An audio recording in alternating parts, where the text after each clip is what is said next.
Hello guys, once again welcome here in concept zone. तो आज से हम लोग शुरू करने जा रहे हैं फिजिक्स, ठीक है। और वो भी अपना सीनियर सेकेंडरी एजुकेशन का फिजिक्स डील करेंगे हम लोग। क्योंकि क्या होता है ना कि बहुत सारे बच्चे जो है सब्सक्रिप्शन ले नहीं सकते हैं बेसिकली, ठीक है, अनअकैडमी और टॉपर्स वगैरह पे। तो उसके लिए जो है ये चैनल है बेसिकली डेडिकेटेड है। तो लिटरली यहाँ पे हम लोग जो है डील करने वाले हैं बहुत ही अच्छे वे में, और हमारा कॉन्सेप्ट जो है बहुत ही क्रिस्टल क्लियर होने वाला है, ठीक है। तो कभी आपको ऐसा लगा है कि फिजिक्स अगर हमारा सही हो जाए तो शायद हम जेई या फिर मेडिकल को क्रैक कर लेंगे। तो क्या होता है ना कि बेसिकली विजुअलाइज नहीं कर पाते हैं, कॉन्सेप्ट्स क्लियर नहीं होता है, इस वजह से पूरा का पूरा जो है फिजिक्स को लेकर के खज्जल हो जाते हैं और पूरा लोटिया डूब जाता है, ठीक है। तो चलो आज स्टार्ट करते हैं। और सबसे पहले यहाँ पे हम लोग देखने वाले हैं कि क्या है बेसिकली सिलेबस, और फिर हमारा इंट्रोडक्शन। बेसिकली आज का क्लास क्या है कि फिजिक्स का इंट्रोडक्शन का क्लास है, ठीक है।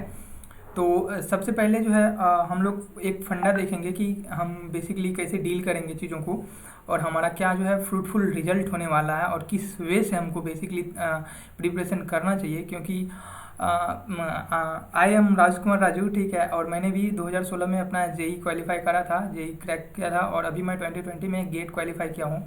और right now I am pursuing my MTech program from IIT ISM Dhanbad, और मैंने बीटेक भी वहीं से करा है, ठीक है, जेई क्वालिफाई करने के बाद।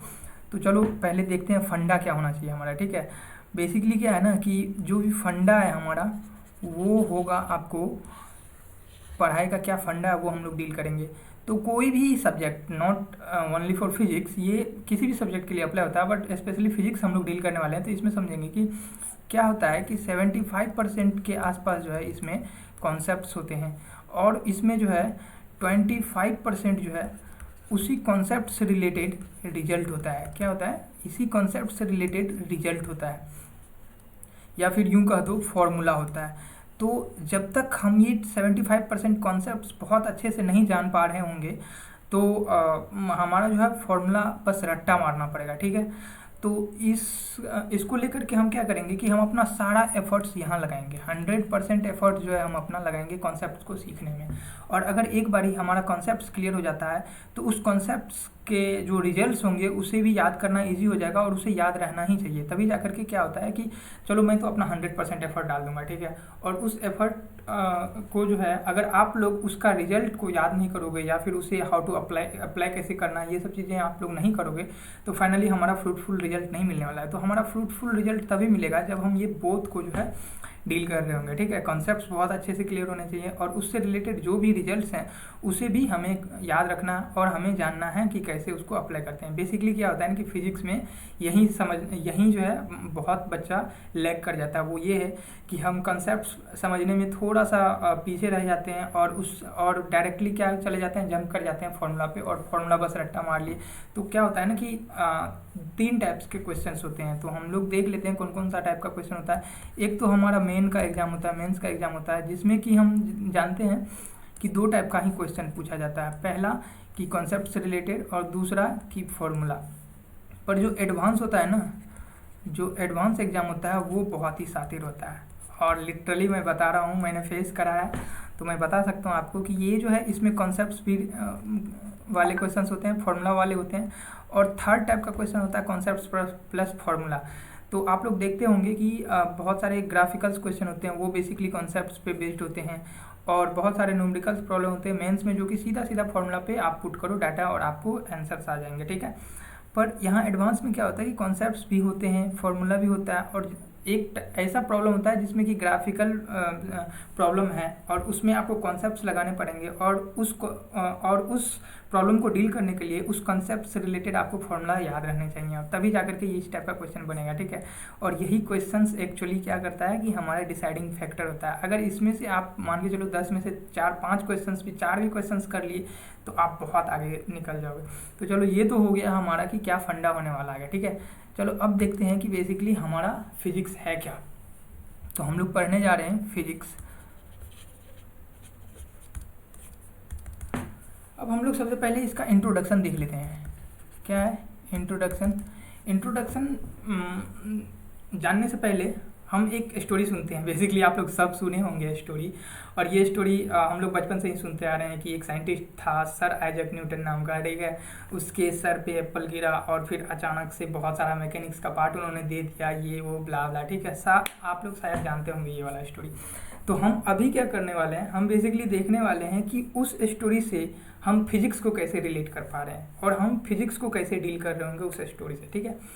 तो देखो क्या हुआ कि न्यूटन सर थे, न्यूटन सर बैठे हुए थे और उसके सर पे एप्पल गिरा। जैसे ही एप्पल गिरा वो चेयर पर से जंप करा, जहाँ भी बैठा हुआ था वहाँ से उठा और उन्होंने रियलाइज़ करा, उन्होंने बेसिकली सोचने लगा कि ये एप्पल जो है मेरे सर पे ही क्यों गिरा है। ये लेफ्ट भी जा सकता था, राइट भी जा सकता था या फिर ऊपर भी जा सकता था, पर मेरे सर पे क्यों गिरा।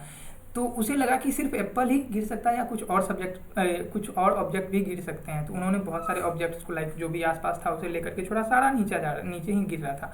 तो बेसिकली उन्होंने क्या किया कि सबसे पहले जो सेब गिरा था उसके सर के ऊपर, उस घटना को देखा, वो घटना घटा नेचर में। इसके बाद वो क्या किया, वो बेसिकली ऑब्जर्व किया चीज़ों को, और ऑब्जर्व करने के बाद वो क्या करा कि बहुत सारे दूसरे ऑब्जेक्ट्स को लेकर एक्सपेरिमेंट किया, उसे भी छोड़ा और वो भी नीचे आ रहा था, ठीक है। यहाँ तक क्लियर है। अब वो सोचने लगा कि इसके पीछे लॉजिक क्या है, इस लॉजिक को फाइंड आउट करने का वो ट्राई करने लगा। तो उस लॉजिक को फाइंड आउट करने के लिए उन्हें बहुत सारा स्टडी करना पड़ा। लाइक कहा जाता है कि न्यूटन सर जो थे पहले मैथमेटिशियंस थे, बाद में फिजिसिस्ट बने। इसका मतलब यही है कि वो जो है इसका मतलब ये है कि mathematics is a language of physics. तो वो उस लॉजिक को फाइंड आउट करने के लिए बहुत सारा स्टडी किया, बहुत सारा लाइक कैलकुलस वाला पार्ट लिख दिया, खोजा, और फिर फाइनली वो एक ऐसे पॉइंट पे पहुंचा, वो ऐसे यूनिवर्सल ट्रुथ पॉइंट पे पहुंचा कि जहाँ पे कोई भी ऑब्जेक्ट अगर छोड़ा जाए तो वो सीधा नीचे आ रहा था, due to having the attraction force of gravity, ठीक है, इसी वजह से। तो कुल मिला के अब आप देखोगे इस पूरे घटना को, तो इसमें 4 ही मेन इंपॉर्टेंट पॉइंट्स होते हैं, ठीक है। पहला पॉइंट क्या है वो देख लो। पहला पॉइंट ये है कि हमारा जो फिजिक्स है वो बेसिकली कंसिस्ट 4 पॉइंट्स, ठीक है। पहला पॉइंट है कि इवेंट हमारा होना चाहिए, इवेंट अकरिंग इन नेचर। और दूसरा पॉइंट है कि उस इवेंट को हम पहले क्या करते हैं, ऑब्जर्व करते हैं, ठीक है, ऑब्जर्वेशन के बाद क्या होता है, तीसरा पॉइंट क्या करते हैं कि उन्होंने ऑब्जर्व किया, फिर बहुत सारा एक्सपेरिमेंट किया, लाइक दूसरा ऑब्जेक्ट को भी ड्रॉप करके। तो वो क्या किया कि बहुत सारा एक्सपेरिमेंट किया, ठीक है,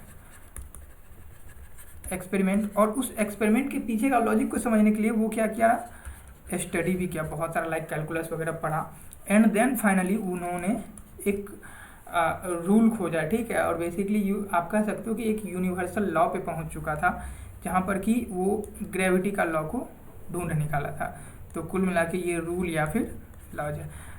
तो हम बता सकते हैं आपको, अब आपसे अगर कोई पूछे तो आप इस 4 पॉइंट को ध्यान में रख करके अच्छे से आप अपना इंट्रोडक्शन या डेफिनेशन बता सकते हो कि फिजिक्स क्या है। Physics is all about an event occurring in nature, and we are going to study and having some experiment, okay, and then we will finally study the rule and laws related to that event or experiment, okay. So these 4 points basically consists physics. तो अब चलते हैं, अब फटाक से हम लोग देखते हैं कि हम लोग 12th में क्या पढ़ने वाले हैं, ठीक है। 11th 12th बेसिकली हम लोग सीनियर सेकेंडरी एजुकेशन को डील करने वाले हैं। हम लोग कुल मिला के बहुत ही हाई लेवल पे जाने वाले हैं। हम ये आप लोगों को बता सकते हैं कि हम अपना एफर्ट तो पूरा ही डालेंगे, बस आप लोगों को अच्छे से डील करना है, ठीक है, और चीज़ों को ग्रैब करने हैं, ठीक है। अगर मेरा लेवल थोड़ा सा हाई होगा, या फिर यूँ कह सकते हो कि हम लोग यहाँ पे लाइक हम लोग टॉपिक तो डील कर रहे होंगे, कौन सा है, एनसीईआरटी वाला ही टॉपिक डील कर रहे होंगे, बट उसमें क्या है कि क्वेश्चंस हम एनसीईआरटी के नहीं कर रहे होंगे। क्वेश्चंस हम कौन सा करेंगे, क्वेश्चंस या तो मेंस या मेडिकल या फिर एडवांस लेवल के करेंगे। अगर आप भी मैच कर पाएंगे हमारा लेवल से तो obviously you are most welcome. और हाँ, मैं आपको बता दूं कि ऐसा आप फील मत करो कि हम लोग बहुत ही हाई लेवल पे जाने वाले हैं, जाएंगे obviously, but we will start from the scratch, ठीक है। हम लोग बहुत ही बेसिक से स्टार्ट करेंगे ताकि आपका कॉन्सेप्ट जो है बहुत अच्छे से विजुअलाइज हो जाए। क्या होता है ना कि बेसिकली आपको लाइक अगर फिजिक्स में विजुअलाइज होना स्टार्ट हो गया ना तो आपका बहुत ही स्मूथ जाने वाला है, ट्रस्ट में, ठीक है। ये मेरे साथ भी हुआ। अगर मैं बोल रहा हूँ कि ये क्या है, ये अगर वेक्टर है, आपको दिख रहा है वेक्टर है, तो सीरियसली आपको बहुत ही मज़ा आने वाला है फिजिक्स में। तो चलो अभी देख लेते हैं कि हमारा सिलेबस क्या क्या होने वाला है, ठीक है। तो देखते हैं। सबसे पहले हमारा जो सिलेबस होगा वो होगा, जो फिजिक्स है वो बेसिकली 5 पार्ट में बंटता है, ठीक है।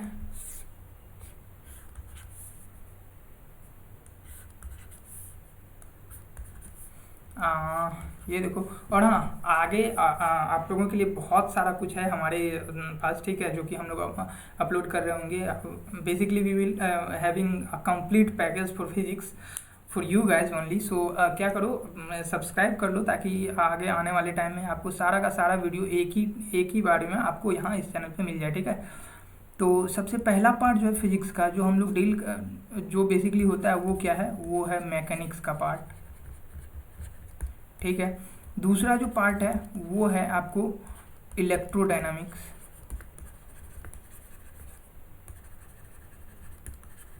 तीसरा जो पार्ट है वो हमारा होने वाला है ऑप्टिक्स।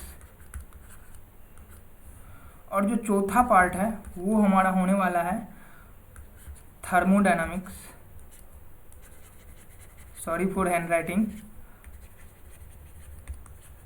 और जो पांचवा पार्ट है वो हमारा हो जाएगा मॉडर्न फिजिक्स।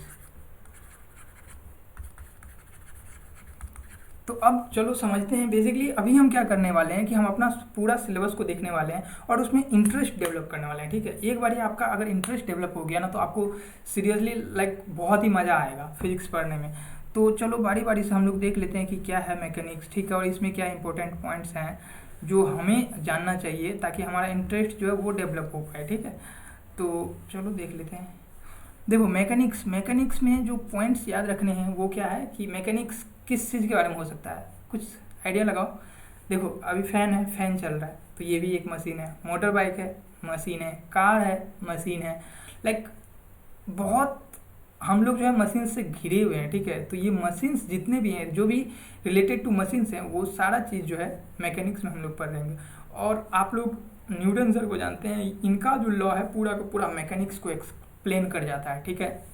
तो चलो इसमें पॉइंट्स क्या है, ये किससे रिलेटेड है, ये हमारा जो है मशीन से रिलेटेड है, ठीक है। और इसका जो है मेन साइंटिस्ट कौन है, न्यूटन सर, वो तो आप लोग जानते ही होंगे ऑब्वियसली। चलो अब आते हैं इलेक्ट्रोडायनामिक्स। इसको अभी डील नहीं करेंगे, ये काफ़ी इंपॉर्टेंट पॉइंट है, इसको अभी हम बाद में देख रहे होंगे। अब आते हैं ऑप्टिक्स। ऑप्टिक्स में क्या होता है, ऑप्टिक्स देखो क्या होता है ना कि सबसे पहले क्या था, सबसे पहले हमारे पास जो है ब्लैक एंड वाइट टीवी था, एंड देन कलर टीवी आया, फिर एलसीडी आया, फिर एलईडी आया, फिर ब्ला ब्ला। अभी जो है हम लोग पूरा का पूरा घिरे हुए हैं स्क्रीन से, ठीक है।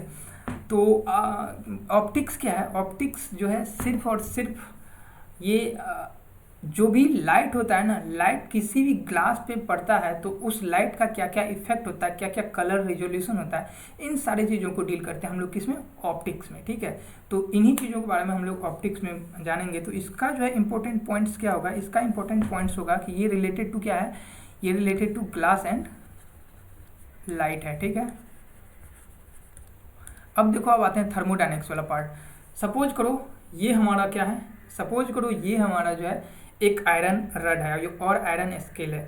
अगर आप इस रड को यहाँ हीट करोगे तो कुछ देर बाद ही आपको टेम्परेचर यहाँ का भी इंक्रीज मिलेगा, ठीक है, यानी यहाँ भी गर्म महसूस होगा, समझ रहे हो आप। तो क्या होता है बेसिकली कि हीट का एक पॉइंट से दूसरी जगह पे ट्रांसफर होना, इस चीज़ को हम लोग कहाँ डील कर रहे होंगे, थर्मोडायनामिक्स पार्ट में, ठीक है। अब देखो दूसरा एग्जांपल देते हैं। दूसरा एग्जांपल क्या ही दें, इसी चीज़ को समझाते हैं कि चलो ये अभी 0 डिग्री सेंटीग्रेड पे है, ठीक है, ये आयरन रड, इसको हम रख दिए और 100 डिग्री सेंटीग्रेड टेम्परेचर दे दिए। फिर क्या करेंगे, फिर इसको मेजर करेंगे तो जो इसका लेंथ है ना वो क्वाइट लार्ज हो जाएगा, थोड़ा सा बढ़ जाएगा। तो इस चीज़ों को what is the effect of heat transfer on any material, this topic we will be covering in thermodynamics part. So हम यहाँ थर्मोडायनामिक्स में क्या कर रहे होंगे, हीट ट्रांसफर के बारे में पढ़ रहे होंगे, ठीक है। जो इंपॉर्टेंट पॉइंट है हम बस यही यहाँ पे लिखा रहे हैं, बाकी हमारे पास तो पूरा नोट्स पड़ा है, वो मैं आप लोगों को डिस्क्रिप्शन में दे दूंगा। अगर आप लोग को चाहिए होगा तो आप एक बार कमेंट बॉक्स में आ जाना और सब्सक्राइब भी कर लेना, और कमेंट बॉक्स में मुझे बता देना कि आप लोग को चाहिए तो मैं शेयर कर दूंगा, ठीक है। बाकी हम लोग यहाँ पे क्यों आए हैं, हम लोग यहाँ पे बहुत ही अच्छे से कॉन्सेप्ट्स लेना है। और हाँ, थोड़ा चिल रहा करो, स्ट्रेस लेने का जरूरत नहीं है, क्या ही हो जाएगा यार, ज़्यादा से ज़्यादा नहीं निकलेगा ना आईआईटी। पर हम लोग को क्या करना है, बी पॉजिटिव, बी मोटिवेटेड, ठीक है, कीप योर सेल्फ पॉजिटिव, ताकि हम लोग क्या करें, अपना बैटल फाइट कर सके। क्या है ना, जेई बेसिकली एक बैटल है, ठीक है। तो चलो मिल करके साथ में फाइट करते हैं यार, टेंशन क्यों ले रहे हो। चलो अब आते हैं मॉडर्न फिजिक्स वाले पार्ट पे। मॉडर्न फिजिक्स वाला पार्ट क्या है कि देखो, अभी मेरे चेहरे पे लाइट आ रहा है, बेसिकली रूम में एक एलईडी जल रहा है, ठीक है। तो इलेक्ट्रिसिटी उस एलईडी बल्ब तक पहुंचा और वहां से उस इलेक्ट्रिकल एनर्जी को कन्वर्ट कर दिया गया लाइट एनर्जी में थ्रू एलईडी बल्ब। तो ऐसा क्या हो रहा है, तो यही फेनोमेना को हम लोग पढ़ेंगे मॉडर्न फिजिक्स में। कुल मिला के हम यही कहना चाहते हैं घुमा फिरा के कि मॉडर्न फिजिक्स में जो है हम लोग कोई भी एटम है, उस एटम का जो उस एटम का जो इलेक्ट्रॉन, न्यूट्रॉन, प्रोटॉन का जो सेल है, उस सेल में जो भी उथल पुथल होता है, यानी कि एटम का इलेक्ट्रॉन का एनर्जी में जो उथल पुथल होता है, उसके वजह से जो भी इफेक्ट होते हैं, लाइक इलेक्ट्रिकल एनर्जी कन्वर्ट हो गए लाइट एनर्जी में, तो इन सारी चीज़ों को हम लोग डील कर रहे होंगे मॉडर्न फिजिक्स में। तो मॉडर्न फिजिक्स में हम क्या करेंगे, modern physics is all about related to atomic cell and their effect. चलो इतना तक आपको अच्छे से आ गया समझ में। अब जो मेन पार्ट हमारा छूट गया, क्योंकि ये बहुत ही इंपॉर्टेंट पार्ट है, ये है इलेक्ट्रोडायनामिक्स। तो अभी हम इलेक्ट्रोडायनामिक्स को बहुत अच्छे से समझा रहे हैं कि हम लोग इसमें क्या कर रहे होंगे। हाँ चलो कुछ चीज़ें हम भूल गए बताने के लिए, वो ये है कि इलेक्ट्रोडायनामिक्स इसमें तो न्यूटन सर हो गए। ऑप्टिक्स में एक कोई भी लॉज बता दो जो शायद आप लोग जान रहे होंगे। स्नेल्स लॉ आप लोग जानते होंगे कि स्नेल्स लॉ इसमें काफ़ी इंपॉर्टेंट है, जो हम लोग 10th तक पढ़ते आए हैं। इसमें थर्मोडायनामिक्स में भी कुछ लॉज हैं जो हम लोग आगे देख रहे होंगे। कुल मिला के पूरा फिजिक्स जो है बेसिकली हम लोग इन्हीं 5 पार्ट में पढ़ेंगे पूरा फिजिक्स को, ठीक है। तो चलो अब देखते हैं कि ये जो बच गया सेकेंड पार्ट, ये है इलेक्ट्रोडायनामिक्स। ये क्या है, तो इसको समझने के लिए हम लोग देखते हैं। तो ये इस इलेक्ट्रोडायनामिक वाले पार्ट को हम लोग देखते हैं कि ये क्या है, ये इसको छोड़ क्यों रखे हैं, ठीक है, इलेक्ट्रोडायनामिक्स में। चलो अभी सबसे पहले इस चीज़ को समझने के लिए हम थोड़ा सा बता रहे हैं, उसको आप लोग रिलेट करना, ठीक है। सबसे पहले क्या होता था, याद करो, सबसे पहले हमारे पास होता था टेलीफोन, याद है आपको, जो लैंडलाइन। अभी नहीं होता है, अभी मोबाइल हम लोग यूज करने लगे हैं, सभी के पास डबल मोबाइल हो रहा है, कोई इशू नहीं है। पर याद करो बहुत ही पहले, लाइक हम लोगों का दादा लोग के टाइम पे क्या होता था कि हमारे पास टेलीफोन होता था, स्पेशली गांव में एक आदमियों के पास जो है, लाइक बहुत सारे फैमिली को मिला करके एक टेलीफोन हुआ करता था। तो वो क्या होता था, वो बेसिकली लैंडलाइन होता था। तो एक टेलीफोन होता था, ठीक है, ड्राइंग मेरी अच्छी नहीं है, इसमें एक तार लगा हुआ रहता था जो कि इससे कनेक्टेड रहता था, और यहाँ केबल आता था, और इस केबल से दूसरे जगह का जो टेलीफोन होता था वो भी जुड़ा हुआ रहता था, और इसमें भी जो है एक रिसीवर लगा रहता था, और ये इससे जुड़ा हुआ रहता था। तो बेसिकली जो भी ये रिसीवर वाला पार्ट है ना, इसमें देखना कि हमारे पास क्या होता था, हमारे पास जो है माइक होता था और स्पीकर होता था, इससे हम लोग सुनते थे और इसमें हम लोग बोलते थे। सिमिलरली इधर भी माइक होता था, ठीक है, और स्पीकर होता था। जो भी हम लोग बोलते थे तो ये माइक क्या कन्वर्ट करता था, जो हम लोग बोलते थे ना, उस चीज़ों को ये माइक रिकॉग्नाइज करता था, और उसको जो है, जो वॉइस था, वॉइस वाला सिग्नल को जो है वोल्टेज और इलेक्ट्रिकल फॉर्म में कन्वर्ट कर देता था। वोल्टेज और करंट के फॉर्म में जो है इसे कन्वर्ट कर देता था, और कन्वर्ट करने के बाद जो है इस वायर, ये जो कंडक्टिंग वायर आप लोग को दिख रहा है, इस वायर के थ्रू एक जगह से दूसरी जगह ट्रांसफर हो जाता था। और यहाँ पहुँचने के बाद सिमिलरली ये रिसीवर क्या करता था, इसके अंदर जो भी चिप लगे होते थे वो इलेक्ट्रिकल जो सिग्नल होता था, लाइक वोल्टेज और करंट का फॉर्म जो होता था, उसे जो है ये वाला रिसीवर क्या करता था, वापस से जो इलेक्ट्रिकल फॉर्म था उसे कन्वर्ट कर देता था ऑडियो में, ठीक है। तो कुल मिला के जो इस वायर के थ्रू, ये वायर के थ्रू जो ट्रांसफर होता था वो क्या था, वोल्टेज और करंट का फॉर्म था, एक जगह से दूसरी जगह ट्रांसफर होता था। तो पहले के ज़माने में ऐसा था। तो इलेक्ट्रोडायनामिक्स वाला पार्ट पहले क्या था, जो हम लोग 12th में बेसिकली पढ़ रहे होंगे। इलेक्ट्रोडायनामिक्स में जो है दो पार्ट होते हैं, ठीक है। तो जो पहला वाला पार्ट था कि जो वोल्टेज और करंट एक जगह से दूसरी जगह ट्रांसफर होता था थ्रू वायर, ऑलराइट। और फिर अभी बाद में क्या होने लगा कि वॉकी टॉकी आ गया, ठीक है। इसके बाद जो है फिर मोबाइल आ गया। तो क्या होने लगा कि अब देखो यहाँ भी सेम ही काम हो रहा है, लाइक वॉइस हम लोग दे रहे हैं, और वो वॉइस को एक जगह से दूसरी जगह ट्रांसफ़र होने के लिए एक जगह से दूसरी जगह ट्रांसफ़र होने के लिए वायर का जरूरत नहीं पड़ रहा। ये कैसे हो रहा है, कभी सोचे हो? तो ये वाला पार्ट हम लोग डील करेंगे कहाँ, इंजीनियरिंग में। पर अभी के लिए यही जान लो कि जो ये मोबाइल है ना, ये मोबाइल में भी वही चीज़ हो रहा है, जो हमारा वॉइस है वो इलेक्ट्रिकल फॉर्म में कन्वर्ट हो रहा है, यानी वोल्टेज और करंट के फॉर्म में।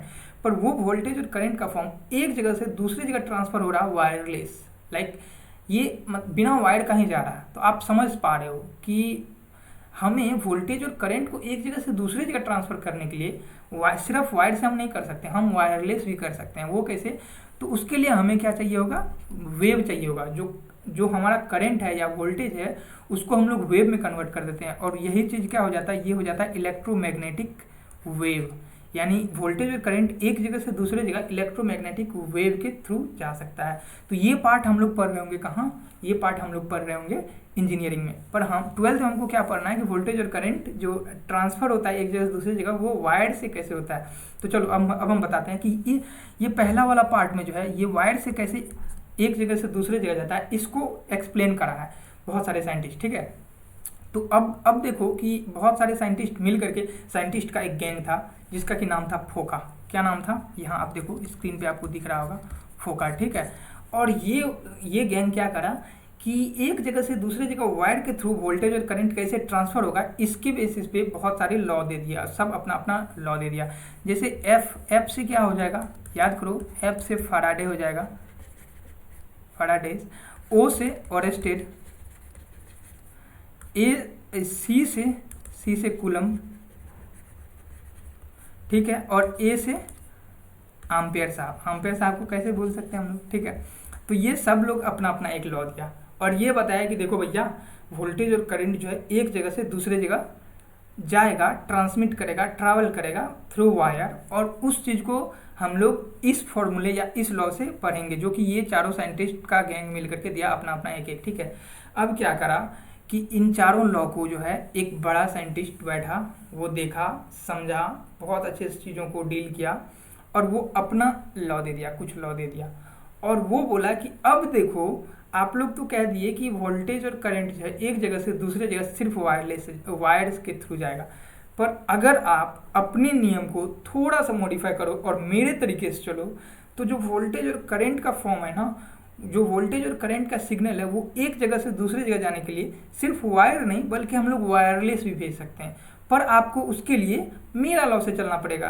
तो उन्होंने क्या करा, बड़ा वाला साइंटिस्ट जिसका कि नाम था मैक्सवेल, क्या था, मैक्सवेल, इन्होंने क्या करा, इनके सारे रिजल्ट्स को देखा, ऑब्जर्व किया और अपना ही लॉ दे दिया, अपना रूल दे दिया, मैक्सवेल रूल या मैक्सवेल लॉज बोल दो, ठीक है। Maxwell first law, Maxwell second law. तो उन्होंने अपना एक 4 लॉ दे दिया और वो बोला कि अब आप जो है इन चीज़ों को डील करने के लिए इस तरीके से चलिए, और आप देखेंगे कि जो हमारा वोल्टेज और करंट का फॉर्म है वो एक जगह से दूसरी जगह वायरलेस भी जा रहा है, ठीक है। तो बेसिकली ये मैक्सवेल वाला जो पार्ट है जो इन्होंने समझाया था वो हम लोग पढ़ेंगे इंजीनियरिंग में, और उसके लिए हमें पहले जेई का बैटल को जीतना पड़ेगा, ठीक है। अब देखो, हम लोग समझते हैं कि हम लोग ऑलरेडी समझ चुके हैं कि ये इलेक्ट्रोडायनामिक्स में हम लोग क्या पॉइंट याद रख सकते हैं, वो ये याद रख सकते हैं कि ये रिलेटेड है इलेक्ट्रिकल और मैग्नेटिकल एनर्जी से। Electrical energy, basically electrical energy हम लोग लिखते हैं, मैग्नेटिकल एनर्जी नहीं लिखते हैं, क्योंकि क्या होता है ना कि इलेक्ट्रिकल एनर्जी ही सोर्स है मैग्नेटिकल एनर्जी का जनरेशन का। तो ये हाई लेवल की बातें हैं, थोड़ा सा आप लोग होल्ड ऑन करो, बस आगे आप लोगों को समझ में आएगा।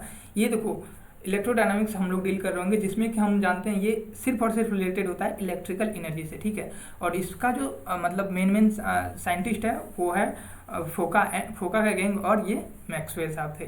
तो मैक्सवेल जो भी चीज़ें दिया था, जो चीज़ हम लोग पढ़ेंगे वो आगे इंजीनियरिंग पढ़ेंगे, पर अभी हम लोग को 11th-12th में हमको फोका के बारे में जानना है, यानी कुल मिला के फैराडे और ओरेस्टेड कूलम एम्पियर्स लॉ के बारे में जानना है, ठीक है। और इसमें बहुत सारे एडिशनल साइंटिस्ट भी थे जो बेसिकली आकर के एक्सप्लेन करा था कि ये ट्रांसफ़र हो रहा है तो उसमें क्या क्या कर सकते हैं। लाइक अगर हम मैग्नेटिक फील्ड में करेंगे किसी भी आयरन रड को, तो वहाँ पे ये पोटेंशियल डिफरेंस क्रिएट हो जाएगा, मैग्नेटिक फ्लक्स हो जाएगा, बहुत सारी चीज़ें जो हम लोग पढ़ेंगे बहुत अच्छे से इलेक्ट्रोडायनामिक्स वाले पार्ट में, ठीक है। तो अभी तक के लिए आप इतना समझ जाओ कि ये हमारा इंट्रोडक्शन क्लास था। आगे आने वाले टाइम में हम लोग बहुत ही अच्छे से डील कर रहे होंगे चीज़ों को। तो उसके लिए क्या करना, आप लोग को एक लाइक कर दो, ठीक है, और सब्सक्राइब कर लो। और यहाँ पे कोई प्रमोशन नहीं चल रहा है यार, ठीक है। अगर आपको लिटरली वीडियो अच्छा लग रहा है और आप इंथुजियास्टिक हो पढ़ने के लिए और आपको फ्रीली अच्छे कंटेंट चाहिए, तो वो आपको मिलेगा कॉन्सेप्चुअल में, ठीक है। तब तक के लिए अपना ख्याल रखो और कीप योर सेल्फ मोटिवेटेड, ठीक है। और मुस्कुराते रहो। चलो मिलते हैं, ठीक है, बाय।